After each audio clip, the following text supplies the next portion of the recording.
You know, many government officials they DM'd me niwatumie hizo documents. Watu wenye wana support Ruto.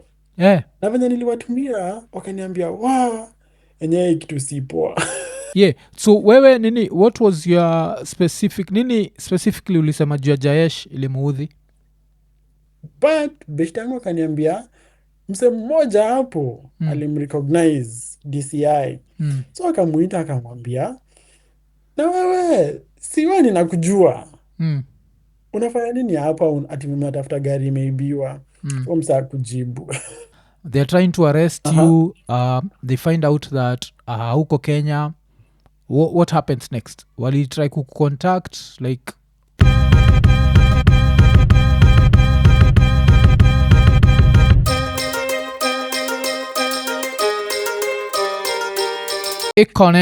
iko nini ikiwa ni episode 518 tukisema like subscribe hit the notification button tell a friend to tell a friend na leo niko na a Kenyan like a patriot tuko na Nelson Amenya. Nelson Amenya of course tulienda up wengi wetu tulimjua after the whole Adani saga and buda jo asante jo uliokoa inchi mzima jo. I don't know kama unajuaga hivyo. Watu wengi uniambia hivyo so and it's ni kitu enye niko very proud of. Yes. Na pia ni kitu humbling sana juu sikujua ita happen ikuwe kubwa hivyo. Yeah. So kitu mutaka kwa kuelewa ni how did you end up na hizo documents like what happened? Obviously ni siri, siezi lipwa hapa. Ile kitu uliza tupatia just the enough information for us to get an idea of how that happened but not enough to reveal your source. Disclose my sources. Yes. So ilikuwa kitu very interesting juu ile time ya maandamano. So Yes. nakumbuka kulikuwa na ma-X spaces hapa, akina sijui kina Kimuzi, akina nani wote wanaweka ma-spaces, akina Osama. Hiyo time nilikuwa very active juu tulikuwa summer holidays. Huku tulikuwa summer holidays. So nilikuwa very free and very idle. So hiyo time nilikuwa naingia spaces nini, nimechill tu kwa hao. Alafu kwa hizo ma spaces unajua kuna time yenye ilifika watu wakaanza kushikwa. Yes. Juu watu obviously online ilikuwa ina fuel hizo protests nini, demonstrations. So kuna time fulani online nimekaa kuongea kwa space moja juu nilikuwa napanga maandamano Paris. So venye nimekaa kuongelea maandamano yenye tunafaa tufanye Paris nini nikasema unajua kaa uko Kenya na kuna vitu ungependa kuexpose lakini unaogopa, ama kuna information yenye unaweza penda kupost lakini uwezi juu uko Kenya utashikwa, we tutumie sisi watu wa diaspora tutazipost. So nilikuwa tu ninasema, hata sikuwa nafikiria inaweza kuwa kitu unajua big deal, maybe vitu ndogo ndogo hapa na pale zenye mtu atakutumia upost nini. So but after maandamano ya 25th nini the biggest maandamano yenye pia tulipoteza watu wetu kwa hiyo maandamano, our heroes, and I hope one day tutakuwa na at least something yenye ya kuwakumbuka kama memorial, unajua. Yes. So after hiyo 25th, after I think a few days later, sikumbuki when exactly but a few days later nili receive DM by the way. Yes. Na hapo DM ati kuna wasi wanataka kubuy airport for 30 years na hii deal. Kwanza huyu mse anafaa kuchukua hiyo airport ni mse fulani corrupt. Mi hiyo ndio first time yangu kusikia Adani. Yes. So nimeangalia hivi DM nikajiambia hii tu ni one of the government deals, as in hakukuwa na red flag on my side. Yes. But after one day nikaangalia tena nikasema hebu acha niende niangalie juu nilitumiwa article ya nini ya Hindenburg, ilikuwa report ya short selling. Wasi walikuwa wamedu short selling US. Ile Adani ile. Si US, uko India. Hiyo short selling scandal. Yes. So nikaishia nikacheki nashanga bro yake ako convicted, sijui money laundering, sijui wameka ma offshore accounts, wanaangalia hivi short selling huko India. Yani Indians wana complain kuwahusu, nashanga wow, Unaweza yani hawa wase explainia ndio wanataka kutake over. unaweza explainia mtu si wa Aha. forex short selling ni nini? Eh. Short selling, Mm, well, short selling ni kuanticipate, una anticipate hiyo stock mm. ita increase in value ama ita decrease in value. Ita decrease, yes, ita decrease. Ita decrease in value. Yes, So wewe kenye una buy stocks yes. cause una anticipate ita decrease in value. Mm, So Kenya, hao watu walikuwa wanafanya, walikuwa walikuwa actually na kampuni offshore accounts, yes. ndio wanajiuzia na wananunua hizo shares. Yeah. So nikawa wana play na value ya shares Mm, zao mm. wenyewe. So unajua normally inafaa ikuwe market The market buying and itself. selling, Yes. buying and selling, lakini Mm, sasa ni hao ndio wanajifanyia hiyo biashara yote. mm. So in the end, hao ndio they determine the value of their business. Yani So basically biashara inaweza enda juu, stock manipulation, yes. ni stock manipulation. So wewe Mm, ka ulibuy stock yako expire, mm, utaenda kuiuza cheap, mm. na Yeah, hao cause ndio wana gain. So mm, mm. yeah, I think ni nini kwa hao ndio wana mtu gain. wachantra patia hatu like ule mtu understand like on some layman language ni stock haina value mzuri lakini tunajifanyisha iko na demand, so tunainunua, si wenyewe ndio Bas. tunainunua but we are actually not buying it. Alafu we mwenyewe unaona hey, hii stock Eh, jana ilikuwa 20 bob, leo imefika 30 bob, kesho imefika 40 bob, unaibai at 50, kumbe ni yeah. stock haifai kuwa hata imepita ashu. So wewe hiyo pesa yako ndio Eh. wanatumia, we una lose pesa when its real value nini, but hao wenyewe they make money from you. So yeah, alikuwaga ni macrooks tu kabisa. Na hiyo ni only one thing yenye ilijulikana na US. Kuna Yes. vitu mob zenye wanadu Mm. huko India. Nilipatana na actually my classmate. So nilipatana na classmate wangu, alikuwa my neighbor Yes. nikiwa nafanya MBA. Mm. So akaniambia yeye kwanza alikuwa anafanya kazi Mm. huko India. Mm. Yeah, anyway, so kenye huyo bishta yangu alikuwa walikuwa wanafanyanga feasibility studies za for example, Adani inataka kuchukua some field itengeneze sijui let's say energy plant. Yes. So na hiyo field inaoniwa na a certain state huko India.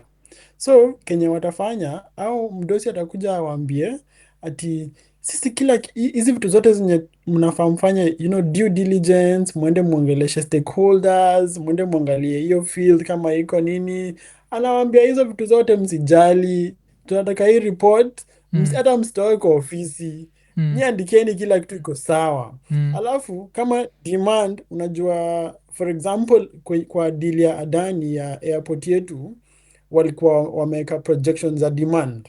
Yes. So kila mwaka demand inaenda juu, so wanaambiwa demand tunataka ikuwe 6% per year, Yeah. Oh, na okay. saa Okay. hiyo demand ni 1% per year. Mm. Mm. Ndio wachukue hizo projections za PwC Mm. wapeleke kwa financial markets. So in Yes. that case ya India walikuwa wanaenda kwa Singapore Singapore inatangwaje hizi funds za retirees. Yeah. Or retirement, um, lema retirement benefits ziko na fund. jina hiyo investment pension. Yeah. Oh, pension. So Yes. wanaenda Singapore pension funds, Yes. wanasema tuko na hii project, ndio hii Mm. feasibility report, kuna high demand in the Mm. next 10-15 years, demand ya stima itafika 6% kutoka 1%. Na hiyo Yes. saa hiyo ni ka state kenye hakana industries hata. Mm. So where will the demand come from for that kind of electricity? Unajua demand is too steep. But Yes. wanaambiwa nyi msijali, nyi fanyeni tu feasibility report, finish in 3 weeks, tupatiane, isainiwe na gava ya India na isainiwe na Adani, Mm. wapeleke wapatiwe wapatiwe pesa Mm. wapi?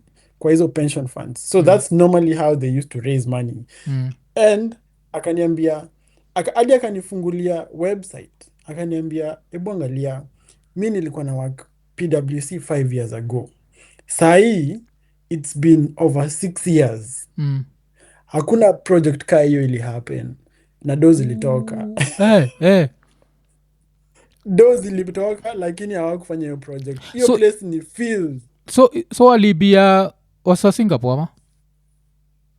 So basically Kenya Mm. wanafanya watachukua hizo do, Mm. but they will pay back Yes. Singaporeans. Mm.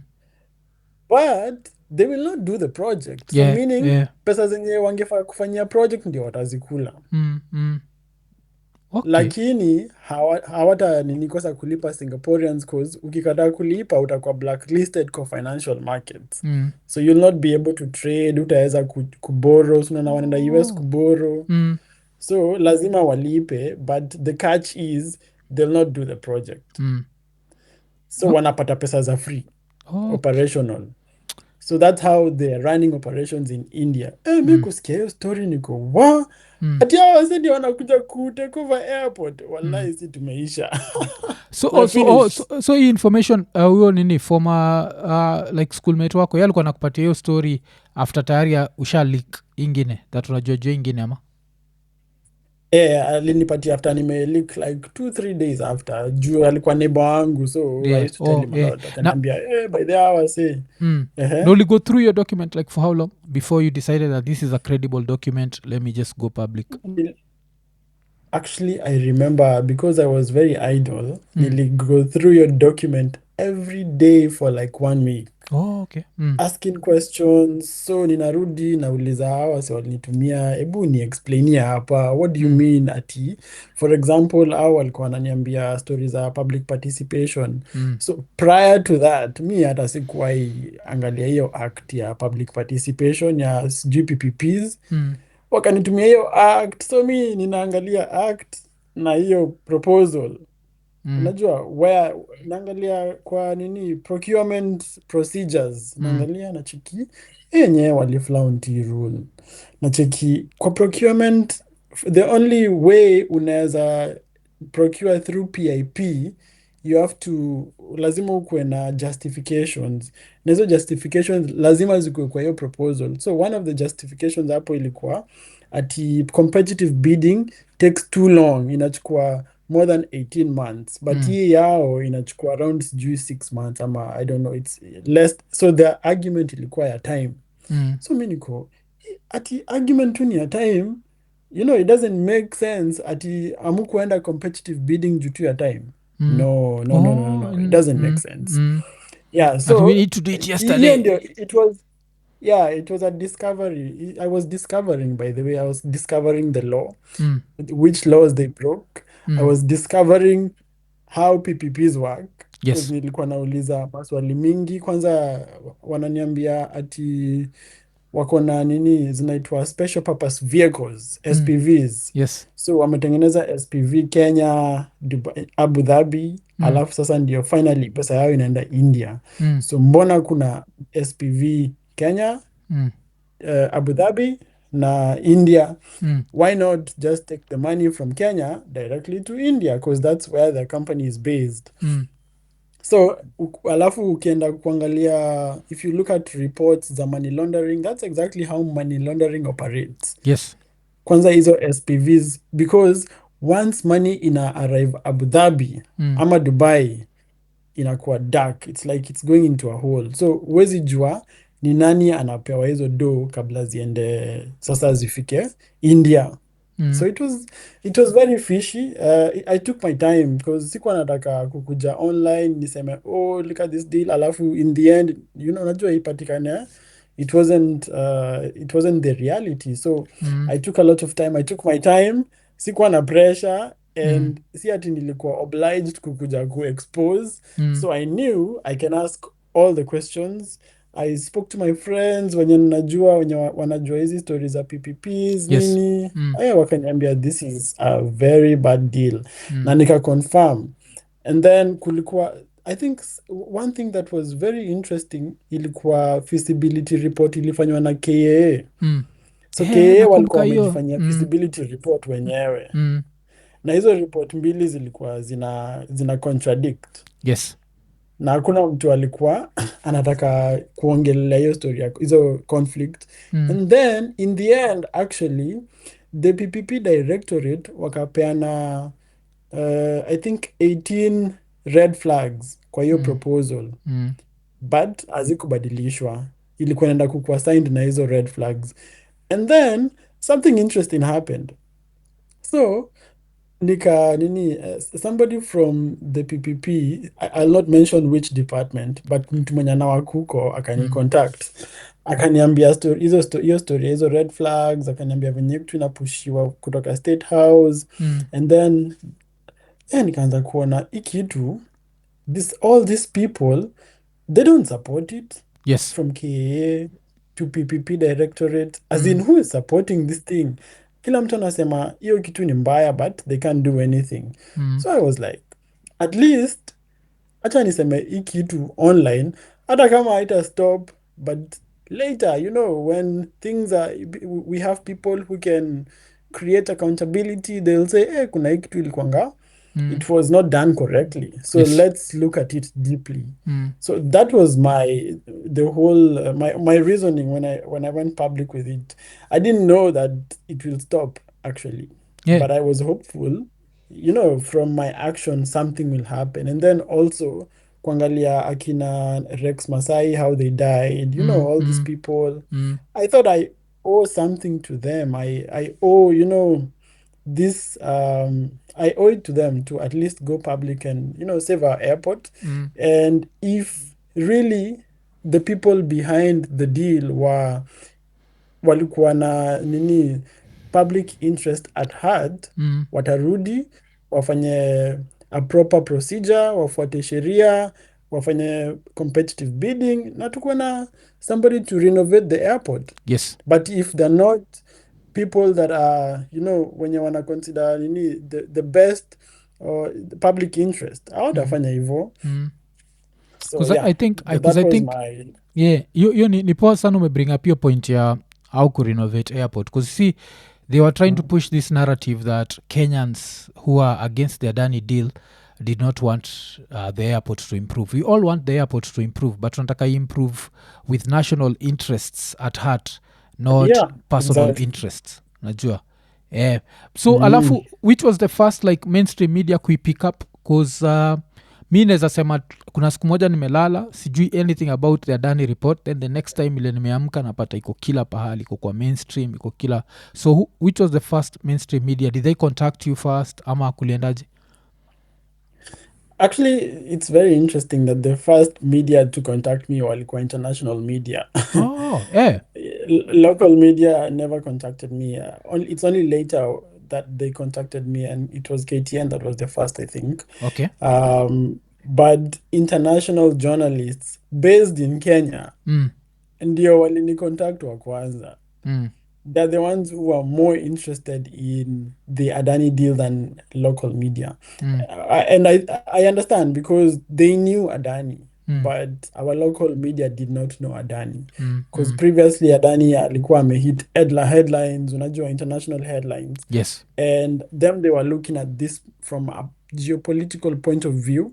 Mm. So hao walikuwa wanaangalia in terms of Adani wants to expand into Africa, unajua. Mm.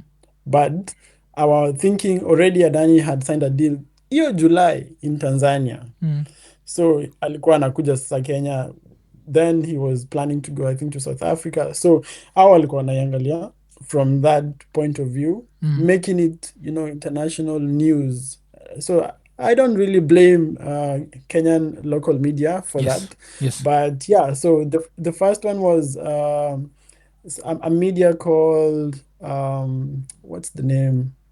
It's anti-corruption something. It's Yes. some media from the US, Oh, okay. and then Mm. some, and then after it was media from Europe, Economist, Financial Times, Mm. BBC came, Mm. yeah, and then AFP. Actually, AFP was the biggest to come Yes. in the beginning. So Mm. AFP did my story. I went to their studios in Paris, took those, you see those black and white photos. Mm. Hizo nilipigwa AFP, in the AFP office in Paris. Mm. Well. Yeah, and then so many others came, but local media, Mm. I would say they did not really. hawakukuwa wanaelewa hii story, labda mm, walikuwa wanaona tu something small, like the way I looked at it in the beginning. mm.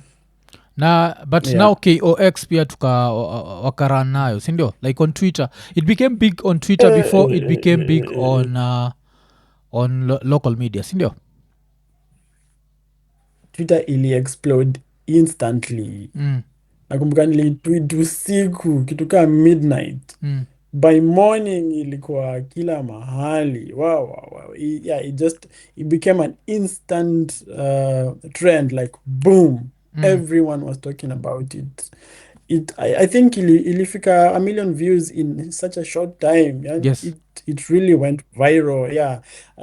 I would give credit, a lot of credit to KOX. Yeah. Mm. Hey, hao ndio wase wa nguvu. Mm, mm. Hao ndio walifanyika kuwa big deal. So Kasongo alienda kulala akiwa na peace, akaamka asubuhi anashindwa ni gani hizi. Siku njema hujulikana asubuhi eh? Yeah. Aliamka asubuhi anakwambia that morning. Mm, So now my sources wananiambia ati crisis meeting imeitwa huku KAA. mm, Eh? Board of directors wameitwa to a crisis meeting. mm. First thing, huyu jamaa anaitwa the chairman of KAA, chairman wa nini KAA, nimesahau jina yake. Yeah. Akauliza huyu Nelson ako wapi, anafaa ashikwe for disinformation. Mm, mm, mm, So saa hiyo mi niko wapi? Mi niko France, nashanga ati nishikwe. mm, So akaambiwa ati the guy is not in the country. They were very disappointed. They were going to arrest me that day. mm, The next day. So it means if I was in Kenya, this thing would have ended, ningeshikwa, simu ichukuliwe, mm. messages it wouldn't have gone that viral. Oh, Yeah, so I was getting live feeds from what was happening in KAA that Mm. time. They were in panic. And then a few days later, akina David Ndi wakakuja huko. They were sent by the president. Nanani. There's a certain PS, I'm forgetting his name, also from from State House. Mm. They were trying to speed Save the up deal. the process. Mm. Yeah, Oh, to speed up the speed up the process. deal. Oh, yeah. Yeah, to speed up ndio isainiwe haraka Kabla court zistop eh? kabla koti ziingilie nini. Mm. See, Yeah. like it's so pathetic the way they look at it, and it's just about personal deals. Because how big was the whole deal? Ilikuwa ni $2 billion ama?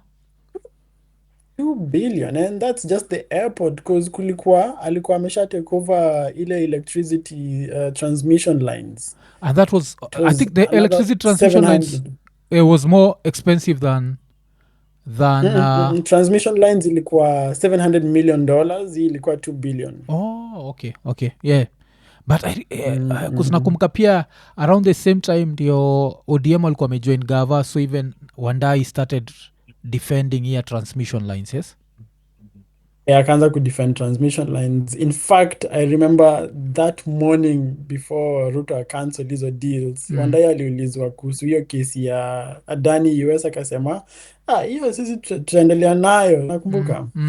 And then a few hours later akacancel kila kitu. It was becoming too hot for him, I think. Okay, because I think hata nafeel ni kama tumeruka, so wacha turudi back to nyuma kidogo. So after hii the crisis meeting they're trying to arrest you. They find out that huko Kenya, what happens next? Walitry kucontact, like what happened? They never tried to contact me. I think they thought hii itapita, unajua. So what they were trying to do was actually to quicken the steps, because it was very close to being signed. So in their minds walikuwa wanajiambia wacha tuharakisha hii process isainiwe haraka kabla hii kelele mingi. Kisha sainiwa, hata wakipiga kelele hakuna shida. Yes. So I think this is what they had in mind at that moment. They never really contacted me.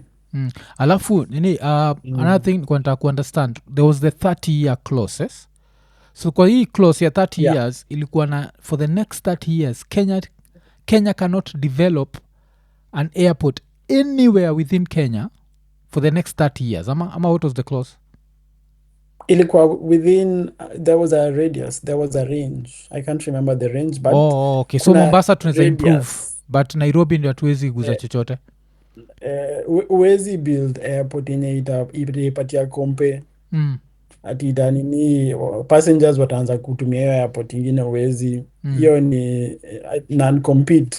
yes. So for 30 years non-compete, alafu unajua kitu interesting, walikuwa wanasema after 30 years Mm, wanataka kuendelea kuown a fraction of the airport mm, forever, perpetually. mm. So ilikuwa I think kitu kaa 18%, Ooh. which obviously unajua hii sio Adani, hii ni Mm, mtu mwenye ako kwa gava mm, mm, anataka mm. kuown airport after 30 years Na ati iendelee. Unajua kwa zile kama picha za sahii, Kasongo akikuwa kama mhindi.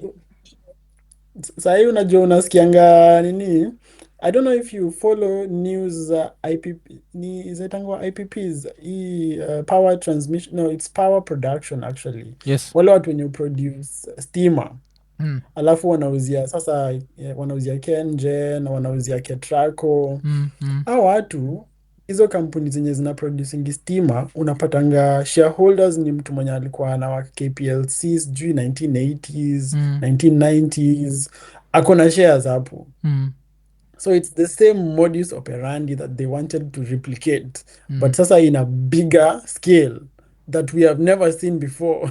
mm, mm.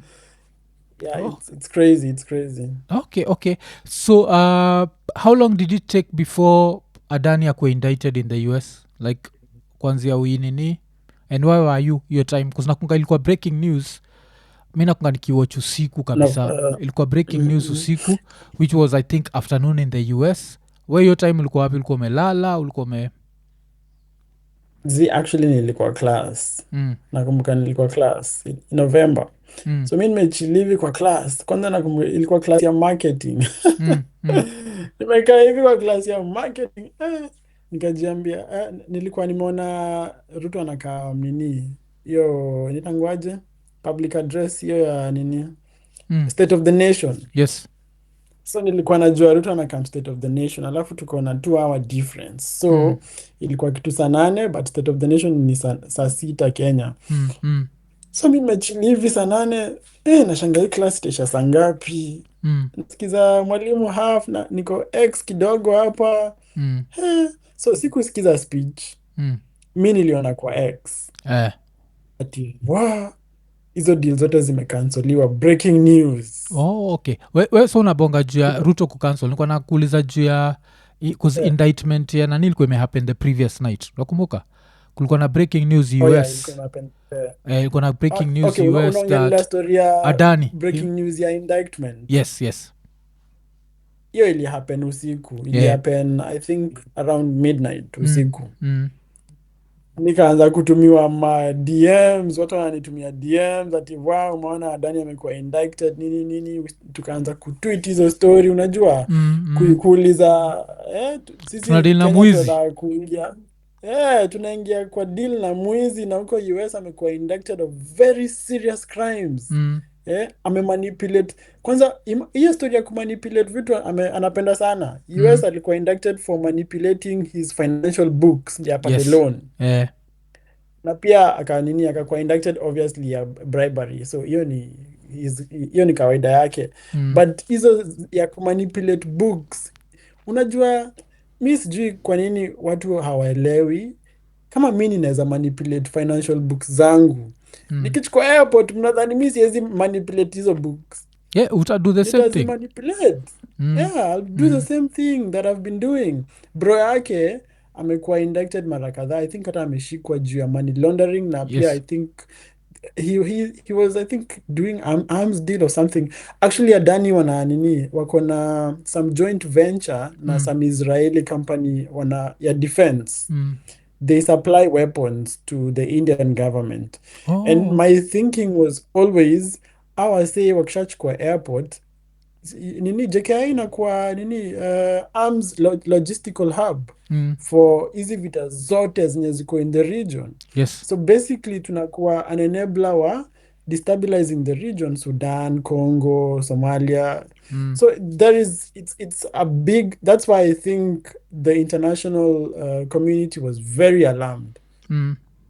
Alafu nani aliamua Yeah. kukusiu at what point? I think alikuwa sha kusiu, alikusiu immediately Jayesh. So kenye ili happen Mm. before hata yeye ni sue Mm. ni, so in August nilireceive barua Mm. kwa one of my startups zenye nimecofound huko Kenya. Mm. So mi nini, one of my co-founders ananitumia message kwa WhatsApp, ananiambia nimepigiwa simu Mm. na nani, ati nimepigiwa simu na DCI. Mm. DCI ananiambia ati wanatafuta ofisi yetu. Mm. So hiyo time ofisi yetu ilikuwa nini hapo Upper Hill. Yes.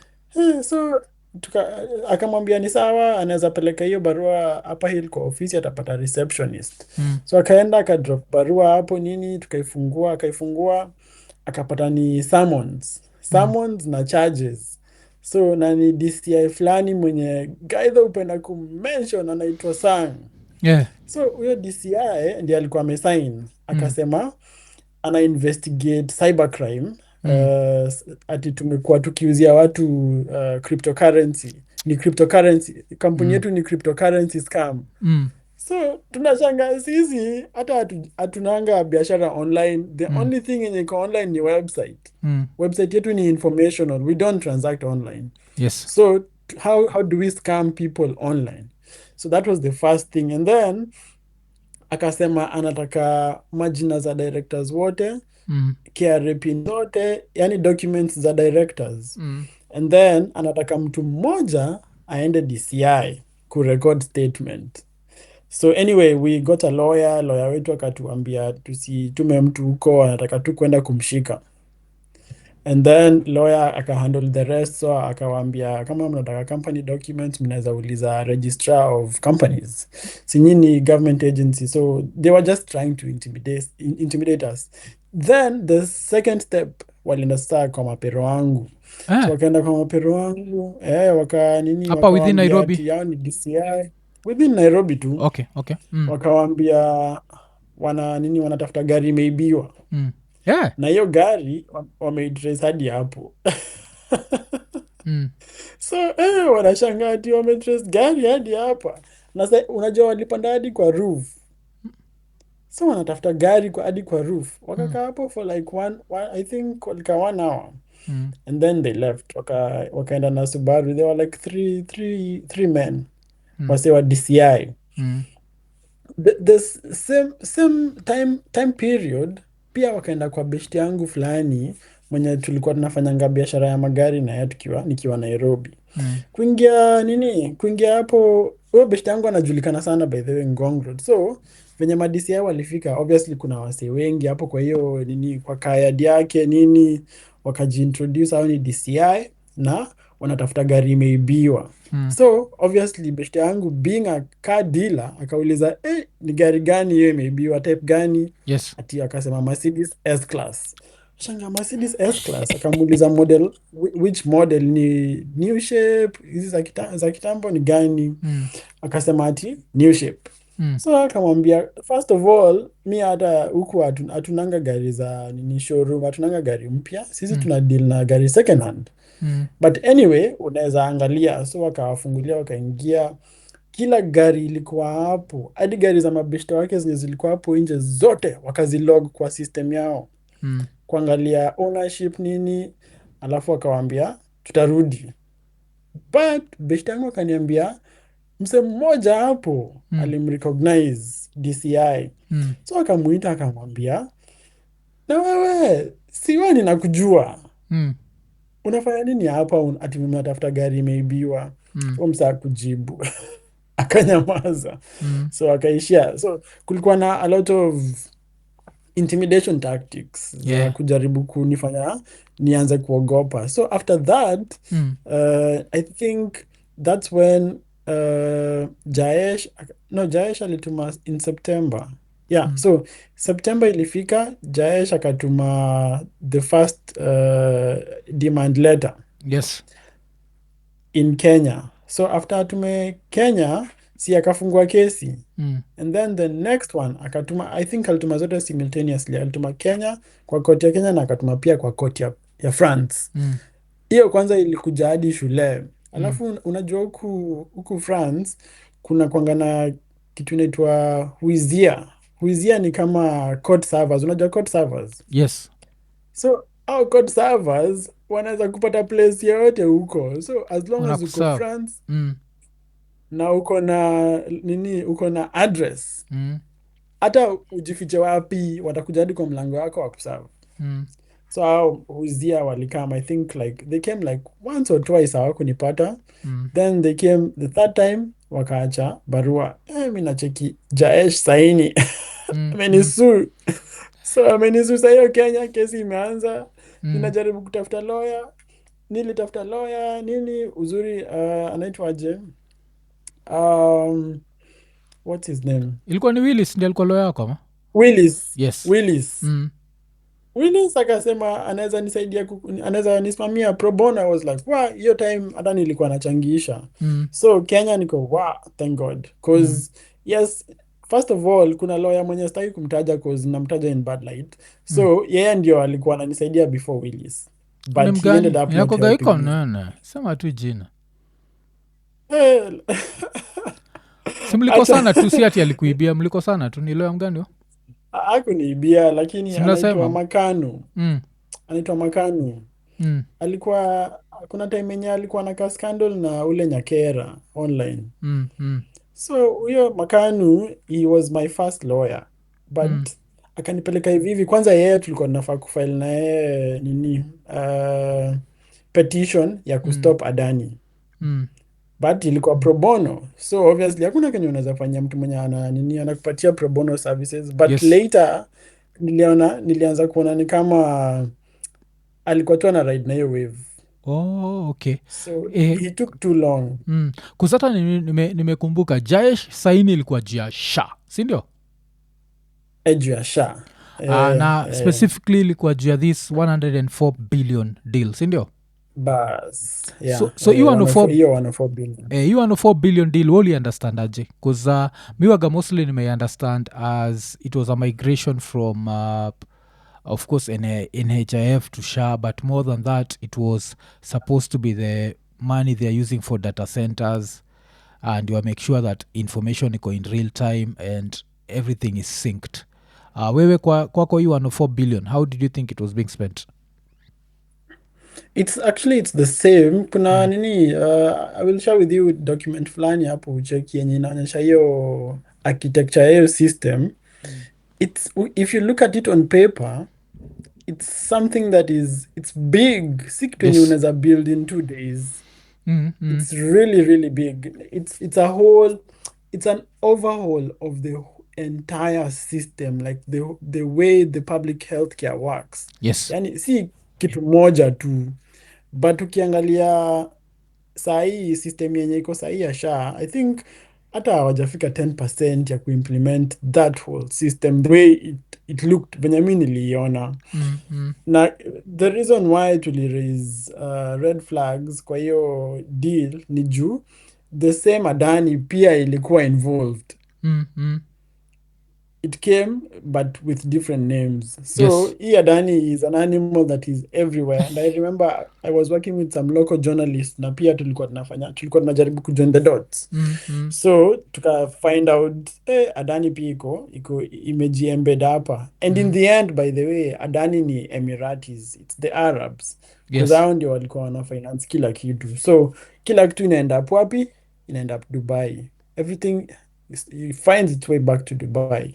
So hiyo 104 billion, first of all 104 billion wanasema itakuwa amortized in I don't know 10 years. Mm. So kila mwaka wana make kitu kaa 10 million, Mm. Mm. something like that. Yes. Yeah, so inafandiwa na nikaa Safaricom but nikaa Safaricom hata inapatia na loan haifandiwi. alafu taxpayers ndio watalipa hiyo loan, ama ilikuwa inafaa kwaje? Haifandiwi. So the reason why everyone went up in arms Mm. is because hiyo 104 billion si loan, Yes. inatoka from people's contributions. Mm.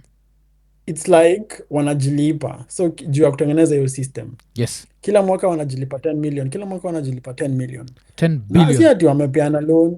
10, Mm. 10 billion, Yes, 10 10 billion. billion. Yes. So every year they pay themselves 10 billion, 10 billion.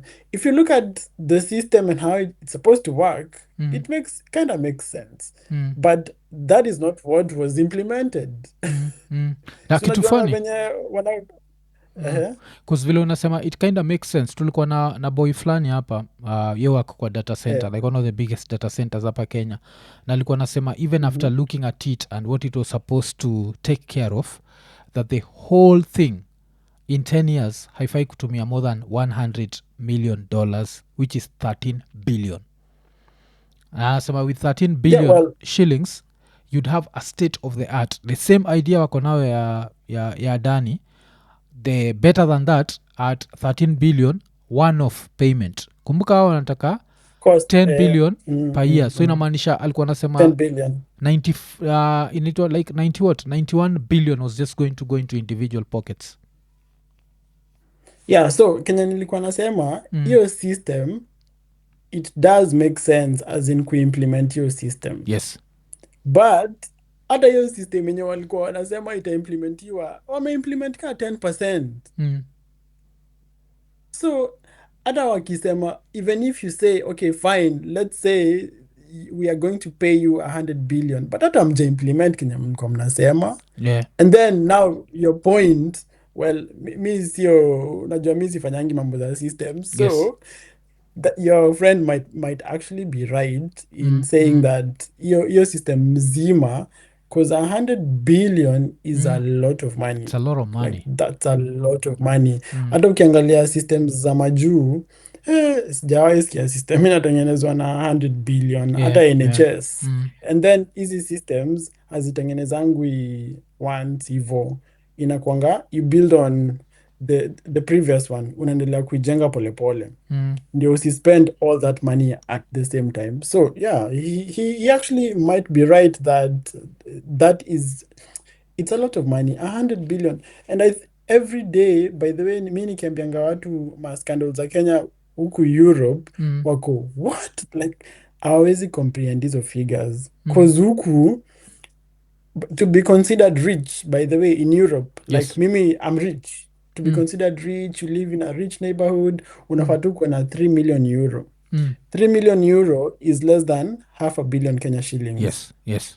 But watu wangapi wanaiba more than 1 billion daily in Kenya?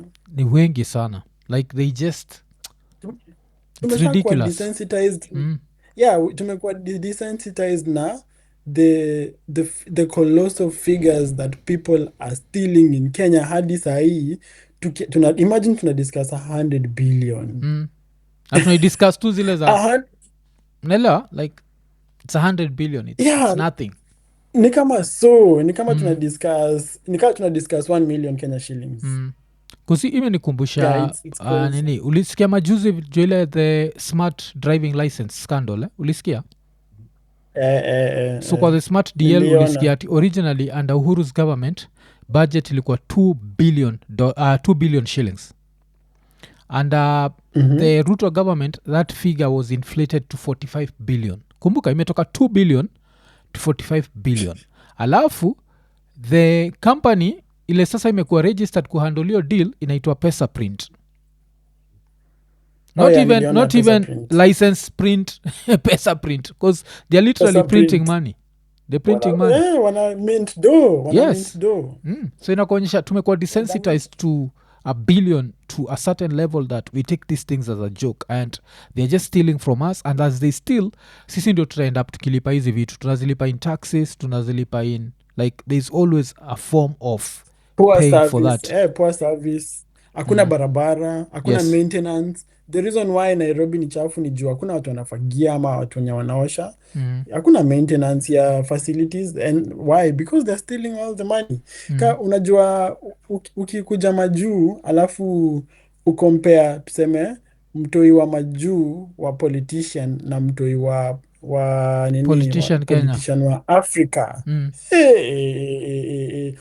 Unaweza dhani huyu mtoi wa politician wa Kenya mm, budake ana own the biggest tech farm in Africa. mm, mm, Juu venye wana ball mm. wako na do yani hao wanaishi hadi wazungu wako umsa Mm. ako na do, imagine hadi wazungu wanashanga umsa ako na do yani, Mm. lakini hizo do ni Ni juu za baba watu yake yeah. pesa za watu. Kuna watu huyo wamekalia mawe Afrika na huu fala iko huko na Kuna bas mm, anakula hizo do. mm. So It's very so sad. yeah, so wewe nini, what was your specific nini specifically ulisema juu ya Jayesh ilimuudhi? First of all alikuwa anasema yeye hayuko involved na story ya Adani. Yes. So hiyo ndio ilikuwa one of the things in court, alipeleka tweets zangu kotini. Mm. Then kitu ya pili akasema anafanya legit business na healthcare ya Kenya. Mm. So hizo story zote za SHA sijui actually most of my tweets zilikuwa about testimonials za watu wenye wamekuwa na bad experiences kwa hosi zake ama watu wenye wanamfanyia kazi. Mm. So hizo tweets ndio walikuwa wamepeleka kotini, akasema hizo vitu zote zenye nimesema basically ni false. Mm. Oh, okay, Yeah. okay. Alafu hiyo kesi Mm, mm. ilikuwa so alikuwa na prosecute both in Kenya and France ama? Yeah, same Mm. case but in two different jurisdictions. So Mm. ya France iliisha within 2 months Mm. cause alifanya kitu inaitwa emergency case. So Mm. unaweza apply kama unataka kesi yako iende mbio, Yes. unaweza apply for emergency hearing. Mm. So aliapply hiyo na akalipa. Mm. So akajikaranga, mi nimekuwa summoned na judge Mm. nini, nikatafuta lawyer nikamlipa Mm. huku hakuna lawyer alikuwa najua hiyo story angenisimamia pro bono. Yes. So lawyer tukaprepare defense kila kitu nini, tukaisubmit. Mm. Judge akapitia cause ilikuwa emergency case, judge anapitia hapo hapo Mm. defense na kenye huyu mtu mwingine amekuwa accused. Mm. So after 2 months boom akakam na judgment Mm. na nikashinda kesi. We kauna ati alisema ni it's a public interest case so you're allowed to talk about Yeah. it ama? So judge alisema number one, Mm. this is a public interest case because anafanya biashara na gava na hizo ni taxpayers money. Mm. So as much as he would not like people to talk about him, Yes. he is still being paid by the taxpayers. Yes. So that means it's fair comment for anybody to ask questions, to raise concerns. So that was the whole basis of the judgment. Na pia Kenya pia ili help in Kenya. Judge wa hiyo kesi ya Kenya alikuwa asha declare hiyo case a case of public interest. Oh, okay. So tukachukua hiyo part tukaitranslate tukaambia court ya France already hata in Kenya the same case yenye huyu jamaa amekuja kufile in France ishakuwa declared a public interest case. Oh, Yeah. okay. Alafu sasa so ya Kenya bado inaendelea ama hiyo pia sasa iliisha? Ya Kenya bado inaendelea. So tulikuwa na hearing I think 3 weeks ago. Okay. 3 or 4 weeks ago. So Kenya amekusiu for what? Same, it's basically the same case. Alifile tu in different places. So amesema nilisema yeye ni broker wa Adani, it's false. Hizo tweets zote zenye nilimake za watu kusema venye amecapture public healthcare they're fake. So all those things, and then he was obviously asking for compensation. So hizo vitu zote zenye alisema France ndio pia alirudia Kenya.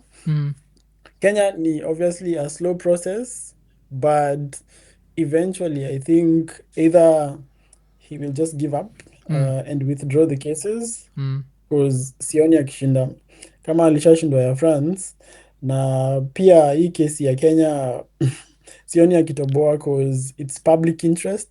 And I think at this point no judge wants to be the one to do injustice to a Yes. case like this one. So you can't even buy the judge.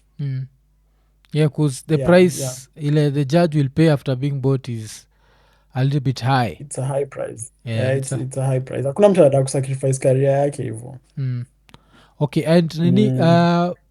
hao wengine kumekuwa na threats sasa kusunajua kuna kuagana wale watu wa tutatrai kuongea na wewe nje ya koti na kuna kuagana wale ukifika Kenya ndio utajua ujui, so how is it, unaweza kuja Kenya anytime ama wewe feel like ukikuja Kenya unaweza enda, najua ulisikia vile nani alifanya upgrading anaitwa Sakaja, aliacha kuita city mochari siku hizi anaita funeral home Sakaja wa clown mbaya Mi yeah. nakwambia kabla niingie hiyo Nairobi Mm, ita take time juu I have very close people wenye wananipatianga updates, security updates. mm, Yeah, so and they've been consistently telling me ni kubaya. Kwanza there's one friend of mine alinipigianga simu akaniambia unafaa udisappear yani cause hawa watu wamekupangia, you need to disappear,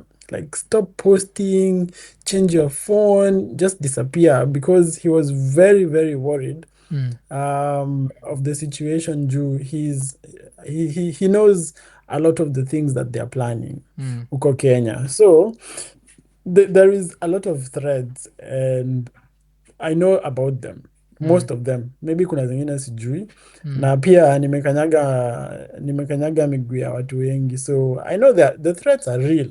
Kuna time yenye nilitumiwa nini a certain very senior individual, mm, I will not name them because aliniambia nikiwai mname ati anaweza lose job yake, so mm. just because I made a agreement with Yes, them, makes I'll not sense. name them. Mm.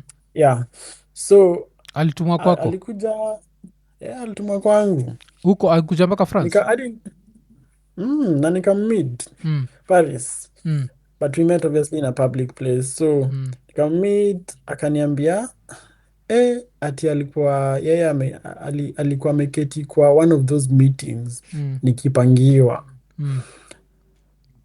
Hadi akashtuka ati wow, ulijuaje hiyo story?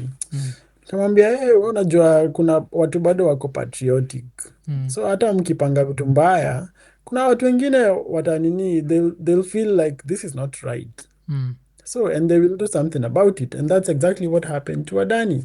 So that's how I know. Alikuwa very very surprised, akaniambia hiyo story ni ukweli, ulikuwa umepangiwa. Kwanza walikuwa wametuma wasee wakuja wanitafute huku, so sijui walikuwa wanaona wasee watakuja huku wani assassinate ama I don't know what they were thinking. Yeah, so and hizo threats they are still ongoing, because even as recently as last month I still received the same threats. Yeah, so hata ukiona ni kama vitu zinatulia, sidhani all is not well. Oh? And yeah, it's like the way mtu kama Jacob Juma aliuliwa, unajua, Yes. whenever you think that You're safe. now it's safe, no, it's never safe. As long as you did what you did and it rattled many people. Yes. Kuna mtu aliniambia Ruto ananijua by name, so Unajua ulimnyang'anya nyama iko kwa mdomo. Kwa mdomo. Nyama ilikuwa tayari kwa mdomo, so atashindwa useni nini. So yeah, so I don't think I can go back, and I don't think I'm safe. Yeah. So I always need to have my guard up all the time. I don't know when this will go away, but I think it will take some time. Alafu hii imenikumbusha kuna hii nini yako moja Wagome pin ilikuwa kwa the New African Most Influential Africans 2024, alafu the watchdog who grounded Adani. Hiyo najua inakuwaga ni kali sana grounded Adani. Adani was about to take off. Adani was about to take off. Adani nikamwambia kuja hapa. Come here. Alafu nini tukitoka kwa Adani, okay, wacha turudi back to stories za Adani kidogo, yes, and maybe the thing nataka kuuliza ni impact ya social media after this thing that they uliweza kublow up Adani. What do you think ni influence ya social media? Cause ama politician ujichocha sana wako, sisi tuko na watu kwa ground social media is nothing. What do you think? Hakuna kitu kaa ati social media is nothing. Hiyo kitu yote ya June 25th ili happen juu ya social media. Mm. So hiyo inakuanga nini, something to console them, kujiconsole. Adani ilikuwa so big not even because of media, it was Mm. because of social media. Unajua, nilikuwa napigiwa simu naambiwa, kwani ulidu nini? Nawauliza kwa nini, ati wasee hadi Ocha wanaongelelea Adani. Mm. Ocha kwa mat, kwa kinyozi, Mm. kila kwa mtaa, everywhere. Yani Adani ilikuwa topic of discussion Mm. from the top to the bottom, like ule mtu wa chini kabisa, urban areas, rural areas, remote areas, Yes. hata ungeenda Pokot unasikia msee akiongelelea Adani. Mm. So there is no way politician atakuja akwambie ati social media tu ati wanapenda kusema hii, ndiye anapenda kusema ni inaitangwaje, Mm. like it's a box. Yeah. Social media ni box, Mm. ati tuko kwa vacuum, like, as in Yeah. hatuoni Ati real life. kwa ground vitu ni No, different. kwa ground vitu ni different. Ya, Mm. kuna Mm. day alisema ati Ruto aliingia ground. Mm. Mm. Na kila But nasahau ni that it's not yeah, social media si ndio ilifanya hizo protest zika happen. You remember? zika happen Mm. na ndio nakusho unacheki. Hata acha hiyo story ya Adani, let me Mm. give you another example. So juzi juzi, maybe uliona, maybe kucheki, Mm. nilipost kuhusu some conservancy huko Tana River Delta, inaitwa Kipini, Yes.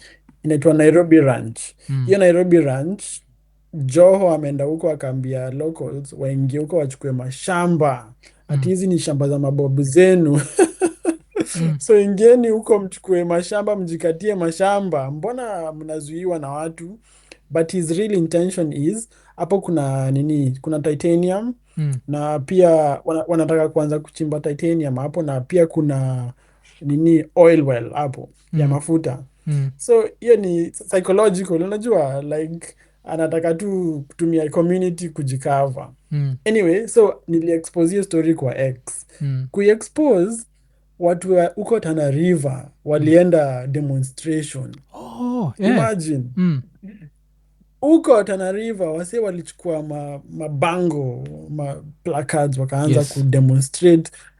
Alafu nilikuwa na show ati unaingia kwa hizi parks kama sasa Savo huko ndani, wase wenye hata hawana internet. Unajua huko hakunanga internet, Mm. unapata wase wanasema ati unaona hiyo story ya Kipini huko nini ilipostiwa kwa Twitter Yeah, okay.